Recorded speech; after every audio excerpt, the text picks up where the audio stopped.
Welcome to the Pennsylvania Small Business Development Center's Entrepreneurial Education Series. Because this series is designed to help you learn at your own pace, at the end of each slide you will hear a click indicating the end of that slide's narrative. Click the forward button or anywhere on your view screen to advance to the next slide. This educational offering is funded in part by the United States Small Business Administration and the Pennsylvania Department of Community and Economic Development. The Pennsylvania Small Business Development Centers is a network of 18 centers located throughout Pennsylvania. We offer no-fee confidential one-on-one business consulting in a variety of business areas, including financial management, marketing, business planning, and business structure. We also offer consulting and education in specialized services such as international trade, government marketing, environmental management, and business continuity and survival services.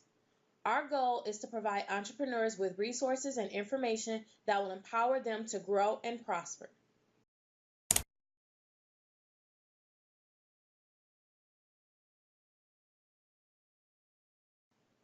This webinar series is designed to prepare you to enter the world of entrepreneurship.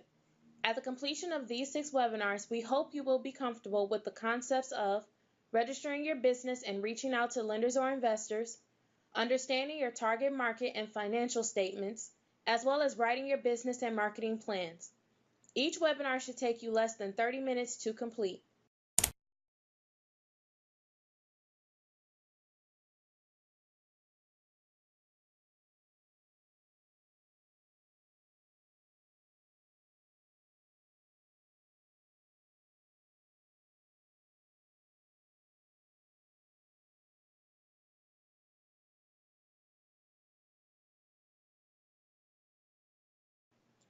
Before you actually start selling, you need to research the needs and wants of your customers. This webinar will walk you through the process of marketing to your customers. No matter how innovative your product or service is, you must address these traditional components of marketing before bringing your product to market. How will your customer benefit from buying your product? What needs does it address? Knowing your product and who wants it is key to successful marketing. Is there a value to purchasing your product or service at the price you are considering? Researching your target market demographics will contribute greatly to answering this question. Where can they buy your product or service? The place makes all the difference. Can they purchase it online at any time? At the exclusive boutique on Fifth Avenue in New York? Or at any department store in the nation? Is it convenience or prestige that they are looking for when shopping? While big box companies spend a lot on the science behind their promotions, at the end it is the idea of value that captivates most consumers. Your task is to emerge with a careful message, your unique selling proposition, an enticement to buy. Identifying your unique selling proposition relies on your ability to understand and meet the needs of your customers. And that in turn depends on your understanding of the type of customers you are selling to. This profiling should answer the following questions. Who are the people that would be interested in buying your product or service? What is their age, income level, level of education, family status and size? If your customers are businesses, how big are they and how old? What industry do they belong to and how profitable are they? You might also want to research their standing with the Better Business Bureau and Dun & Bradstreet. Where are they located? What country do they live in? Perhaps a continent or region. Do they live in urban or rural settings? Hot or cold climate? High-tech or agrarian region? The location of your clients might become less important if you sell online. How do they think? How do they view themselves? Who makes decisions in their families? How do they pay? What is important to them? Are they health or environment conscious? What is more important to them, their ideals or your price? Where do they normally shop? How do they shop? Online customers are less likely to pay top dollar for products and services than in-person clients. Do they buy in bulk, regular, require delivery, or not? Once the marketing questions pertinent to your business are answered, you will have completed the first of many steps to finalizing your marketing plan.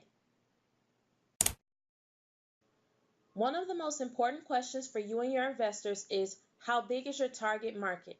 Its size and anticipated demand for your product will help you decide whether or not you want to take the risk of starting your business. Once you determine the number of customers likely to purchase your product and the price they are willing to pay, see if you can sell enough to sustain your business and its growth. Break-even analysis is a good tool for this purpose. For example, let's say you are manufacturing quality yoga mats and a high-end retailer is willing to buy them from you in bulk at $40 a piece. It costs you $15 to produce one mat and $10,000 in periodic fixed expenses. Using this formula, you see that you need to sell 400 mats to break even.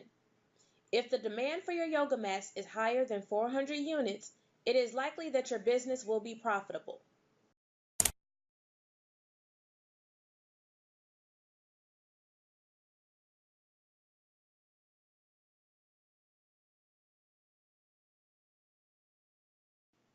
Market behavior changes all the time. Factors like unemployment or inflation might change purchasing behavior on a macro level. The change in local workforce migration and the income level of the residents might change the size of your target market locally. Internet makes shopping location neutral. It is important to your success to keep abreast of market changes. While new regulatory and industry requirements might be widely publicized, unexpected changes in technologies and fashions might be difficult to keep track of and can be deadly to a business if gone undetected. Communicating with your suppliers and customers, networking with trade associations and chambers of commerce is an invaluable practice in this respect. Every business has competitors. If your prospective investor hears you say, "I have no competition," in his or her mind, you most likely fall into one of these two categories. 1. Your product is innovative. In this case, you must have a very elaborate business plan, as the risk associated with investing in your company is immense. 2. Your market research is very weak and does not address all the necessary facts that an investor needs to know. There are two types of competitors to identify.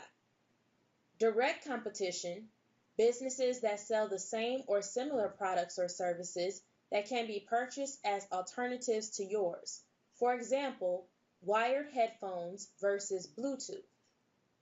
Indirect competitors offer products or services that address the same need and can be purchased complementary to or instead of your product. For example, umbrellas versus raincoats. Identify specific competitors, their competitive advantage, and their market share. Include online and big box competitors.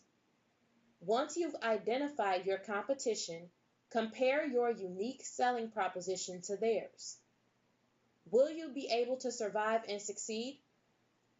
If the answer is yes, your next step is a SWOT analysis. SWOT stands for strengths, weaknesses, opportunities, and threats, and analyzes your internal strengths and weaknesses as you contemplate launching your business. It also addresses all external opportunities and threats that present themselves at the time of market entry.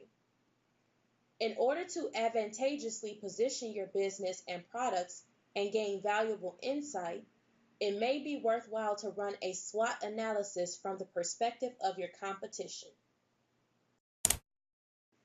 The quality of your product, cost of production, as well as its intrinsic value all contribute to the configuration of the price. The end result, however, depends on your target market and your product's position on the market. For example, if you are mass producing wooden tables and supplying them to a discount store like Walmart, you are most likely to choose a cost plus profit pricing strategy. If you are renovating antique tables carefully sought out and hand treated, your pricing strategy might be more complicated. Perhaps a combination of perceived value and competitive price of like products, and you yourself might be the only worthy distributor. Other factors to consider are the overall marketing strategy and financial goals of the company. Use your market research and target market analysis specifically to identify how to reach your audience. The channels of communication depend entirely on your target market demographics and their perceived methods of gathering information. For example, if your target market is comprised entirely of college students, you might choose to advertise through a mix of interactive media, internet, including social media and mobile devices, and cinema, with its core audience's age ranging between 15 and 35. If, on the other hand, your target market is retirees between 65 and 80 years of age, television and direct mail marketing vehicles might be more appropriate. Effectiveness is not the only thing to consider when choosing your marketing vehicle. Your choices must also be affordable. Use marketing analytics to measure the effectiveness of your advertising campaigns and adjust your outreach if needed. Customer surveys and industry trends are prevalent in business-to-business sales. Your marketing budget must reflect all considerations. Your specific business and industry notwithstanding, your presence online is key. It starts with a website. A website is a window into your company. Your customers want to see clearly who you are, what your business is about, where to find you, and how to deal with you. It has been determined that a business has 3 to 5 seconds to convert a website visitor into a client. You must also show that your customer's privacy is very highly regarded. If asking for payments online, use a secure sockets layer, SSL. Once they are comfortable, your customers will search for evidence of a unique selling proposition, third-party validation, and the ability to give their feedback. When planning out the design of your website, a few key factors are important to consider. Your website must be easy to use. It must be clear and informative. There are a few types of websites to select from. The brochure catalog type is a simple, straightforward website appropriate for businesses such as hairstylists, dental clinics, and the like. It can be as simple as a PDF of a menu, for instance. It is the simplest form of website designed to show who is out there and where to go to get their products or services. It is also the least expensive to build. If you need a line of communication with current or potential customers for purposes other than selling your product, for example, technical support, recent news about your business, upcoming products or services, a blogging or informational website, such as a forum, is the way to go. On the other end of the spectrum, you will find the e-commerce website. Amazon.com is a perfect example. This type is appropriate if you are selling a range of products to a geographically dispersed, diverse market. An e-commerce site is designed in such a manner that payment can be made online. Most e-commerce websites are complex and require a professional for their development and perhaps even their maintenance. Your website's visibility on the web depends on search engine optimization. Your customers' ability to find your product on the internet is tied directly to your understanding of how they will search for it and what words they will use to describe it. Before your website is launched, it must be search engine optimized.